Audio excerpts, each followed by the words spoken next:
Hoy 4 de febrero se conmemora el Día Mundial de Lucha contra el Cáncer, patología que es la segunda causa de muerte en el Uruguay. Los profesionales en nuestro país y en el mundo siguen haciendo especial hincapié en la importancia del diagnóstico a tiempo. Por ejemplo, en el caso del cáncer de mamas, con un diagnóstico temprano, más del 80% de los pacientes se curan. En el caso del cáncer de próstata, se diagnostican unos 1.450 casos al año. ¿Cuál es la prevalencia de la enfermedad en Uruguay? ¿Cuáles son los tipos de cáncer más frecuentes? ¿Cuánto afectó la pandemia a la realización de exámenes de diagnóstico? Lo conversamos esta mañana en nuestra entrevista central con la doctora Nora Artagabeitia, presidenta de SOMPU, la Sociedad de Oncología Médica y Pediátrica del Uruguay. Doctora Artagabeitia, ¿cómo le va? Buenos días. ¿Qué tal? Buen día, ¿cómo están? Buen día a la audiencia. Bueno, como tú ya has dicho, es el Día Mundial contra el Cáncer y siempre es un buen momento para reflexionar, para concientizar del problema. Uh-huh. Es un problema a nivel mundial, también a nivel de Uruguay. Y es la segunda causa de muerte. 1 de cada 4 fallecimientos es por cáncer. Y la clave, como bien has dicho, es en la prevención. Uh-huh. Antes de pasar a los datos, doctora, si me permite, para presentarla en sociedad a la SOMPU, a la Sociedad de Oncología Médica y Pediátrica del Uruguay, ¿qué es y quiénes la componen? Sí, bueno, la Sociedad de Oncología Médica y Pediátrica del Uruguay está conformada por profesionales vinculados a la oncología. Oncólogos médicos, oncólogos radioterapéuticas, licenciados en enfermería, así como otros especialistas que están tanto en el diagnóstico o en el tratamiento del cáncer, y tiene como objetivo, más allá de contribuir a la formación médica continua, centrados también en el paciente, en la calidad de asistencia al paciente, en la calidad del trabajo médico. Esos son un poco nuestros objetivos. Y obviamente que estamos siempre, esa es nuestros objetivos y nuestras acciones van dirigidas a eso, ¿no? Claro. Por eso estamos siempre monitoreando las situaciones y obviamente con la pandemia también ha sido un punto de preocupación. Claro. Doctora, en este año 2022 se plantean justamente en el marco de este 4 de febrero con el lema "por unos cuidados más justos". Exactamente. Nosotros ya, cuando sumó esta comisión directiva el año pasado, ya teníamos uno de los objetivos era ver esto, por un lado, el impacto que podría haber tenido la pandemia, pero por otro lado, otras desigualdades más estructurales que pueden existir en nuestro país, existen en el mundo, ¿no? Y queremos ver qué pasa acá. Nuestro sistema de salud es un sistema muy bueno, tiene muchas fortalezas, es universal, que da prestaciones, las mismas prestaciones, paquetes de prestaciones, tanto para el sector público como privado, en lo oncológico también. Los tratamientos son los mismos, aún los tratamientos con fármacos de alto precio que están en el Fondo Nacional de Recursos, es accesible, así que garantiza esas coberturas. No quiere decir que no se pueda haber dificultado el acceso por distintos motivos, algunos coyunturales, como fue la pandemia, u otros. Uh-huh. Entonces, eso es lo que queríamos ver. Yendo un poquito a lo más coyuntural, es importante recalcar que en realidad los diagnósticos de personas con síntomas y los tratamientos durante la pandemia se continuaron, así como los seguimientos más en forma virtual y los otros en forma presencial, lo mínimo indispensable, ¿verdad? A veces algún tratamiento nuevo, podías tratar si había un tratamiento efectivo que no requiriera ir al centro asistencial, se hacían vía oral y se hacían los controles. Entonces lo que se vio más afectado fue los tamizajes y aquellos estudios que se hacen a nivel poblacional para una detección oportuna del cáncer, que obviamente es uno de los pilares para el control del cáncer. Básicamente, mamografía, Papa Nicolau, la detección de sangre en heces. Y tenemos datos no actualizados, porque son solamente 2020 comparado a 2019, y de lo que reportan los prestadores. Y el efecto mayor fue en los primeros 3 meses de la pandemia, marzo, abril, mayo, ¿no? Donde sobre todo en abril hubo un descenso marcado, pero después se fueron, que se reabrieron, se recomenzaron todos estos estudios, hubo un aumento sostenido en el número de estudios realizados, en algún mes superando, por ejemplo, el Papa Nicolau al año anterior, y un descenso posterior sobre fin de año. hay que ver qué pasa con 2021. O sea, más o menos fueron acompañando, digamos, la dinámica de la pandemia también, ¿no? Exacto. Y acá es multifactorial, ¿no? Porque más allá de la redistribución de recursos sanitarios para el COVID, que fue como centralizado en 2 instituciones, lo que permitía descomprimir las demás, pero la disminución de la movilidad y la incertidumbre en las personas, ¿no? Cuando se restablecieron los servicios, bueno, había un poco de temor también a concurrir. Uh-huh. Así que lo que tenemos que ver si realmente llegamos a la cobertura óptima, que no siempre era óptima antes, pero a la cobertura óptima y mejor decir, recuperar aquello no realizado. Claro. Esos datos los vamos a tener cuando tengamos todo 2021, y yo creo que 2 años es un periodo adecuado, sobre todo considerando que estos estudios, si bien mensualmente se hacen en forma, en los distintos años se ve que los casos son más o menos los mismos, los estudios son más o menos los mismos, algunos se hacen cada 2 años, otros cada 3 años, por lo cual es mejor ver por periodos de tiempo y bueno, ver si estamos llegando a tiempo al diagnóstico. Bien, doctora, para ir por partes entonces, decíamos al comienzo del reportaje que el cáncer es la segunda causa de muerte en Uruguay. Discriminado por sexo, ¿cuáles son los tipos de cáncer que más afectan a la población en Uruguay? Bien, sí, en lo que tiene que ver con la incidencia en mujeres, obviamente el cáncer de mama, el cáncer colorectal, y en tercer lugar el cáncer de cuello uterino, que es un cáncer prevenible, ¿verdad? Controlando las infecciones por HPV, el virus del papiloma humano, se controla. Mientras que en mortalidad, obviamente, el cáncer de mama sí es el primero, el cáncer de colon es el segundo, y en tercer lugar el cáncer de pulmón, que ha venido aumentando sostenidamente en los últimos años. Uh-huh. Y a nivel de hombres, bueno, está el cáncer de pulmón, el cáncer de próstata, colorectal está en tercer lugar, el cáncer de pulmón, y el que tiene mayor mortalidad es el cáncer de pulmón, ¿verdad? El cáncer de próstata en tercer lugar es un cáncer que también es controlable. Lo importante es que, nuestro comportamiento, el tipo de cánceres tiene que ver un poco con los hábitos, ¿verdad? Y nosotros tenemos, desde el punto de vista epidemiológico, una población envejecida, que eso tiene que ver también con el aumento de la incidencia de cáncer, y un perfil epidemiológico en lo que tiene que ver con los tipos de cánceres parecidos o iguales a los países desarrollados, industrializados, que tiene que ver con los hábitos. Entonces, modificando hábitos hacia hábitos más saludables, evitando factores carcinogénicos que producen cáncer conocidos, como el humo del tabaco, la exposición solar excesiva, obviamente disminuimos el riesgo. Es decir, entre el 30 y el 50% de los cánceres son prevenibles. Ajá.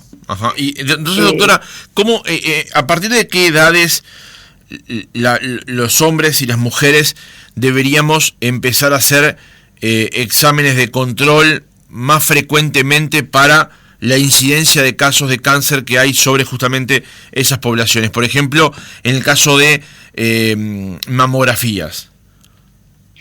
Bueno, acá estamos hablando siempre de lo que es tamizaje, ¿sí? Son los estudios que se hacen a nivel poblacional. Después hay que ver lo que el riesgo individual y si hay que modificar eso, ¿no? Claro. La mamografía, que además está incluida en el carnet de salud, se hace a partir de los 50 años hasta los 69 años y cada 2 años. Obviamente, si la mujer tiene antecedentes familiares, es decir, hay poblaciones que tienen mayor riesgo por distintos motivos. Los motivos que tienen que ver con alteraciones genéticas heredables, que son solo el 10% de los tumores, pero bueno, son poblaciones que tienen mucho más alto riesgo. Entonces eso habría que hacer una buena evaluación de si está en un contexto familiar y empezar ante los estudios. Pero si no, entre los 50 y 69 años, eso ha demostrado que se controla la enfermedad, ¿no? O sea, es decir, el diagnóstico oportuno y disminución de la mortalidad. Claro. Con el Papa Nicolau, también a partir de los 21 años, obviamente esto está vinculado a enfermedad de transmisión sexual. Entonces hay controles que la consulta con el ginecólogo va indicando, pero cuando estamos hablando de tamizajes a nivel de toda la población, ¿no? Claro. Y ahí también es a partir de los 21 años, también hasta los 69 años. Y en lo que tiene que ver con la detección, eso en mujeres, ¿no? La detección de sangre oculta en materias fecales, que eso es para ambos sexos, también se hacen a partir de los 50 años, pero es más efectivo entre los 60 y los 74, ¿no? Es decir, donde hay más probabilidad de poder encontrar, cuando hablamos de costo-beneficio es más importante. Pero bueno, se hace a partir de los 50 años. Si es positivo, ahí sí se hace otro tipo de estudio, como puede ser la fibrocolonscopía, y si es normal, eso se discontinúa por 10 años. Es distinto a aquellas personas, repito, que de repente conforman un síndrome de hipercohesión hereditaria, donde esos estudios de fibrocolonscopía se hacen más frecuentemente, cada 2 años. Pero si no, el tamizaje poblacional, se trata de, bueno, justamente llegar a un diagnóstico oportuno, y sabemos que detectando más precozmente la enfermedad, tenemos mejor oportunidad de hacer un tratamiento que puede hasta llegar no solo al control, sino a la curación de la enfermedad. Y entonces también hay que desmitificar, eso queremos recalcarlo también, lo que es el cáncer. Es como cualquier otra enfermedad, está dentro de las enfermedades no transmisibles, cualquier otra enfermedad crónica. Actualmente, obviamente, depende de los tipos de tumores, pero es una enfermedad crónica más, es decir, es controlable, las personas pueden vivir sin enfermedad durante muchísimos años y fallecer por otra causa, y aún con los nuevos tratamientos, en algunos tumores en particular, aún en estadios más avanzados, más diseminados, pueden tener una sobrevida con muy buena calidad de vida durante muchos años. Entonces, eso, a perder el miedo a tener un diagnóstico, porque cuanto más temprano, mejor va a ser el control de la enfermedad. Doctora, ¿usted cree que ese mensaje ha calado en la sociedad en los últimos años, sabiendo que la incidencia de casos ha variado también en los últimos años? ¿Cree que la gente, el público en general, los usuarios del sistema de salud, son contestes a esa exigencia, solicitud, reclamo de parte de los médicos? Bueno, por eso tenemos que concientizar. Yo creo que se han cambiado mucho los hábitos. Yo creo que sí hay más conciencia de los riesgos, no solo para el cáncer, sino para también todas las enfermedades cardiovasculares. Aún así, no llegamos a lo óptimo. Es decir, la prevención pasa también por la promoción de salud. Yo creo que sí, la cobertura es muy buena, en algunos casos podría ser mejor. Entonces ahí es donde nos interesa ver por qué de repente, cuando tenemos un sistema de salud muy bueno y que da acceso a todo el mundo por igual, de repente no estamos llegando a las coberturas que tenemos. Entonces tenemos que salirnos de lo institucional o ir a otro nivel de atención, como a nivel primario de salud, a ver con los equipos de salud que tienen poblaciones referenciadas, ¿no? A ver qué es lo que está pasando con esas poblaciones, si están llegando, si no están llegando, qué es lo que está pasando, e ir también a ver a la sociedad directamente, sobre todo ahora en este momento donde la pandemia pegó fuerte desde el punto de vista socioeconómico, laboral y demás, pero también porque hay algunas otras desigualdades que son estructurales en la sociedad, que no solo tiene que ver con lo socioeconómico, que de repente ya es una condición que es transversal a varias desigualdades, pero también tiene que ver con lo étnico-racial, con la diversidad de género, la orientación sexual, la edad, discapacidad, el lugar de residencia de la persona, qué pasa con las poblaciones migrantes. Entonces, eso lo tenemos que ver. Desde lo institucional nos da datos de qué es lo que está llegando, pero lo que no está llegando, tenemos que ir, digamos, a la sociedad a lo que está pasando. ¿Cuál es el número óptimo al que usted hacía referencia recién, doctora? ¿O cuál sería? Bueno, tener una cobertura por lo menos del 70% o más, por lo menos, por ejemplo, para el Papa Nicolau, 70%. Es decir, uno nunca va a llegar al 100% de la población, pero tiene que superar el 70% para ser óptima. ¿Y en cuánto estamos hoy? No tengo los datos exactos para cada tipo de estudios. Por ejemplo, con el Papa Nicolau ya se veía que de repente no se estaba llegando a la cobertura, estaban en 57%, ya años previos, ¿no? Uh-huh. Y había cosas para mejorar, y se ha trabajado en ese sentido. Entonces, y bueno, yo creo que en la mamografía es sí donde hay buena cobertura y concientización de las mujeres, sin duda. Pero hay mucho para trabajar, por eso hay que, a veces las crisis, por más que traigan muchas consecuencias malas, es también como una oportunidad para pararse a ver, a reflexionar, a pensar, a ver en qué estamos, ¿no? Y bueno, entonces nosotros de la sociedad teníamos un poco esa ese interés. Además, este año la Unión Internacional para el Control del Cáncer ha hecho una campaña, está haciendo una campaña mundial, justamente con ese lema, ¿no? Por cuidados más justos y cerrar la brecha en los cuidados. Y eso es un poco lo que queremos ver, y trabajando obviamente, como decía, primer nivel de atención, tenemos que ir a ver con los distintos colectivos, con las organizaciones no gubernamentales, asociaciones de pacientes que también tienen una función muy importante, con las organizaciones gubernamentales, nacionales o departamentales que se dedican más a estos temas de desigualdades y demás, a buscar datos, a ver cuál es nuestra situación en el Uruguay, y todo lo que podamos contribuir de la Sociedad de Oncología lo vamos a hacer. Y cuando hablamos, doctora, en Uruguay, eso de cerrar esa brecha, ¿hablamos de una cuestión que tiene que ver con el acceso o con la cobertura? No, como le decía, tiene que ver, tenemos un muy buen sistema de salud que garantiza el acceso a todo el mundo, pero si no estamos, por eso hay que monitorearlo, pero si no estamos teniendo no es óptimo esa cobertura, los que llegan, lo que tiene que ver con tratamiento, diagnóstico y tratamiento, se realiza. Y eso es igual en todo el país, y tanto el subsector público como el privado. En los seguimientos también, ¿no? En los cuidados paliativos, que es otra etapa de cuidados en la enfermedad, y bueno, este último año, también impulsado por la Sociedad de Cuidados Paliativos, se han logrado algunas cosas, ¿no? ¿Verdad? Que claro. De repente no todas las instituciones tienen los equipos necesarios, equipos de salud para eso, y se están logrando. Lo que tenemos que ir a ver justamente es el llegar en estos tamizajes, ¿no? Llegar al diagnóstico oportuno, y si no se está llegando, ver por qué. Por ejemplo, ya mismo desde antes de la pandemia, personas que viven en el sector rural, lejos de ciudades, donde sí están las instituciones para hacer estos tratamientos, tenían dificultades de repente por problemas financieros, y eso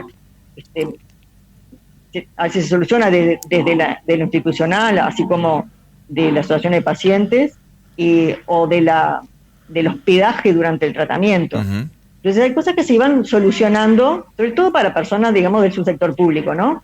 Pero también ocurre en el subsector privado, y las instituciones tienen, digamos, tratan de solucionar eso. Pero es una realidad. Que se soluciona, pero es una realidad. Hay problemas en el acceso por lejanía, pero puede haber problemas en el acceso también por problemas socioeconómicos, porque por los cuidados. De repente una persona no tiene plata para el ómnibus, así nomás, ¿no? Sobre todo en el subsector público.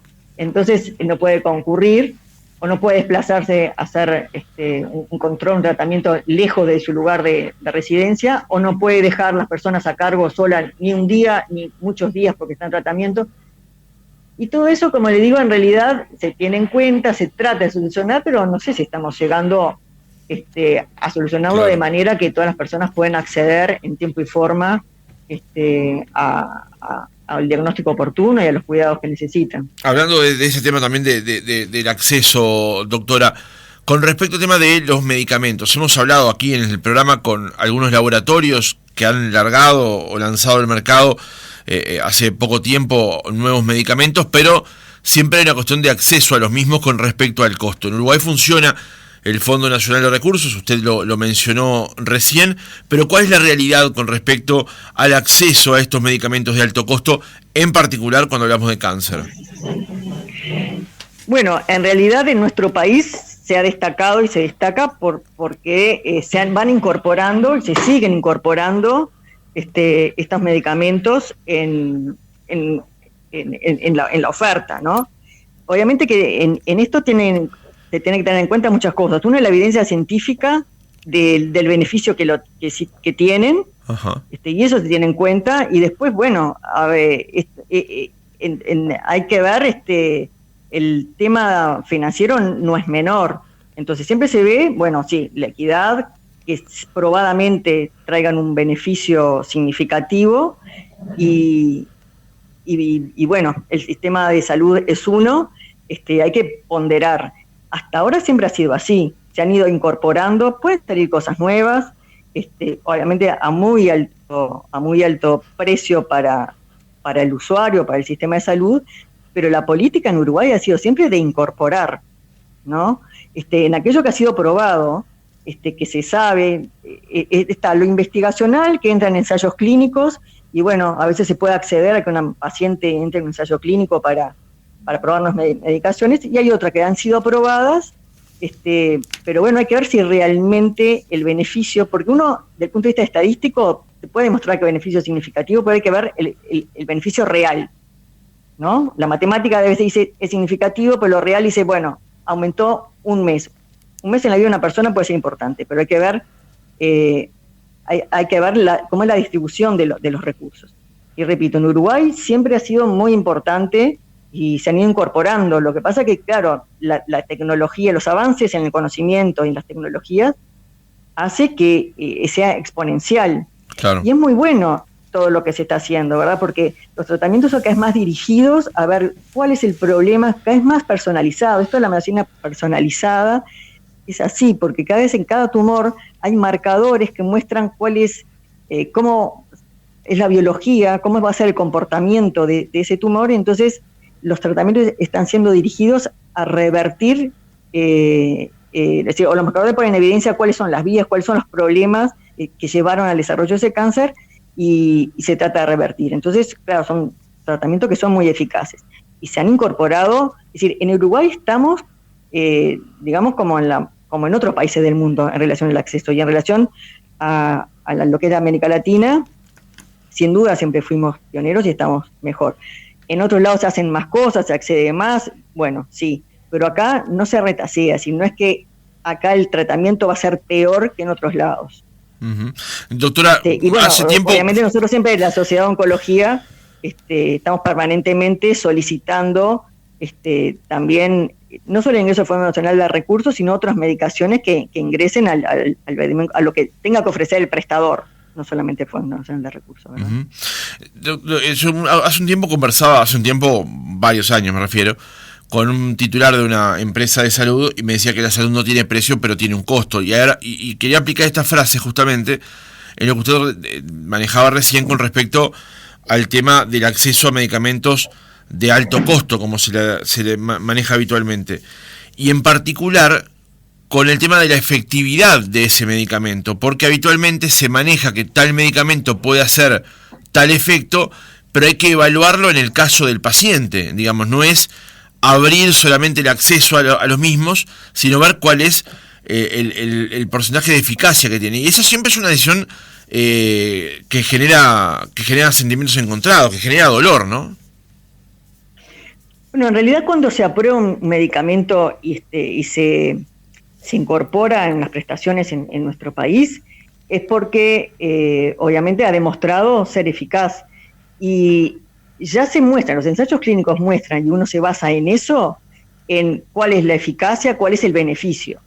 Entonces, esto es decir, que cuando ya este tratamiento o cualquier otro tratamiento, o un tratamiento con antibióticos, no estamos hablando solamente del tratamiento del cáncer, se sabe que, bueno, el porcentaje de beneficio es tal, mejora la sobrevida sin enfermedad o la sobrevida global en tal porcentaje. Eso ya se sabe.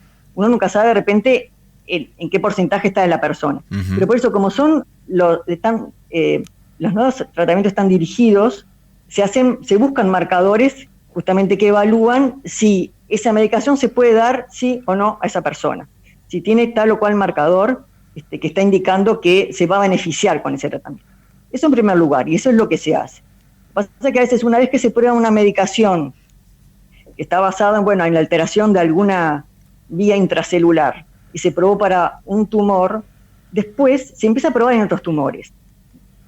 Pero bueno, en nuestro país, que a veces lo que pasa acá en el Uruguay, ¿no?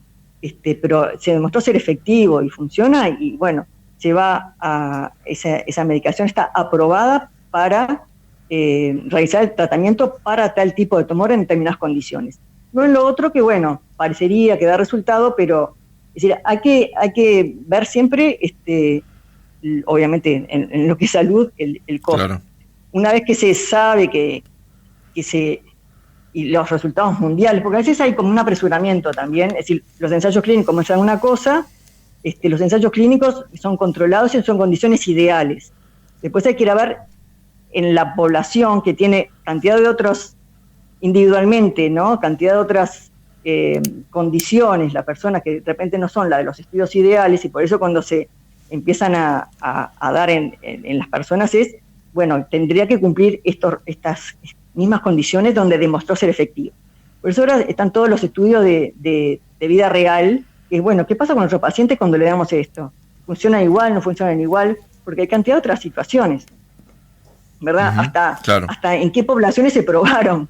Poblaciones me refiero, bueno, sí, se probaron más que nada en pacientes europeos o americanos, y nosotros somos iguales, reaccionamos igual. Hay un montón de cosas. Entonces cada vez más se están tomando importancia a todos esos estudios de vida real, que es aplicar las medicaciones que ya están probadas, hacer los tratamientos, pero evaluar esos tratamientos en nuestras poblaciones. Claro.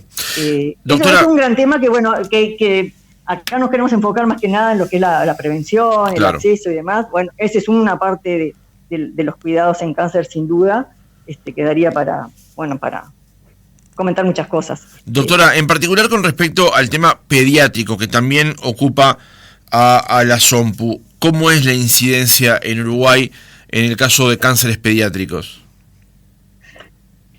Bueno, nosotros, yo en particular estoy más centrada en el cáncer de adultos, y no podría darle cifras, no tengo cifras actualmente, pero bueno, todos saben que a nivel pediátrico lo que es funciona muy bien todo lo que es el diagnóstico y los tratamientos, ¿no? Han sido de avanzada en nuestro país. No tengo cifras para darle en este momento. No, pero claro, pero es una realidad que también hay que atender en ese caso. Cambiando de tema y ya en el cierre del reportaje, doctora, en la página web de la SOMPU también se plantea cómo prevenir el cáncer, algunas cuestiones que podríamos hacer para justamente disminuir eventualmente su incidencia. Se plantean algunos, voy a manejarlos: consumir alimentos saludables, hacer ejercicio, dejar de fumar, reducir el consumo de alcohol, tomar el sol de manera inteligente y evitar los rayos UVA, evitar sustancias nocivas y productos químicos, vacunarse, conocer los signos y síntomas. ¿Qué podemos destacar especialmente dentro de estas medidas de prevención, doctora? Bueno, muchas de ellas creo que toda la población ya lo conoce, que todos los hábitos saludables, ¿no? Ya está probado que el tipo de alimentación, con más frutas, con más verduras, menos carne, menos grasas, el control del peso corporal, el sobrepeso y la obesidad, sin duda, por eso el consumo de bebidas alcohólicas también es nocivo, y sin duda el humo de cigarrillo o el sol. En lo que tiene que ver, sí es importante, la vacunación es básicamente la vacunación contra el virus papiloma humano, para prevenir el cáncer de cuello uterino, claro, o el cáncer genital también en el hombre. Por eso también se ha incorporado al certificado esquema de vacunación a partir de los 11 años, ¿verdad? Es decir, antes del inicio de las relaciones sexuales. Y eso ha probado en el mundo disminuir la probabilidad de infección por HPV, y por lo tanto disminuir la probabilidad de que aparezca un cáncer. Y eso se hace a partir de los 11 años. Primero se comenzó la vacunación en niñas y ahora ya se integró también en varones. Y serían los 2 primeros años anual, y después, no lo tengo tan presente, pero después otras dosis. Es decir, se hacen varias dosis y bueno. Pero obviamente, eso no es solo lo importante. Después es necesario todos los controles con Papá Nicolau, ¿verdad? Son todas cosas complementarias. Disminuyen el riesgo de infección, pero luego hay que controlar porque la infección igual podría llegar a aparecer. Tampoco claro, son todos los tipos de HPV los que producen cáncer, entonces es importante tipificarlo, cuál es. Y entonces el riesgo varía también dependiendo de qué tipo de HPV es. Y esos estudios también se hacen en nuestro país. Bien, seguramente hay mucho más para profundizar sobre este tema. Por ejemplo, cuando hablábamos hace poco con los dermatólogos también planteando lo que tiene que ver con el cáncer de piel. Es todo un tema en sí mismo, seguramente vamos a volver sobre el tema, pero por lo menos dimos un primer abordaje en esta fecha especial, este 4 de febrero, donde se conmemora el Día Mundial de Lucha contra el Cáncer. Doctora Nora Artagabeitia, presidenta de la Sociedad de Oncología Médica y Pediátrica del Uruguay, gracias por haber estado otra mañana con nosotros. Bueno, muchas gracias a ustedes por la entrevista y un saludo a todos, y decirle a las personas que se cuiden, que consulten, que ya se están retomando todos los estudios, que bueno, que la promoción de salud es importante, y bueno, esperanza que vamos a controlar el cáncer en nuestro país.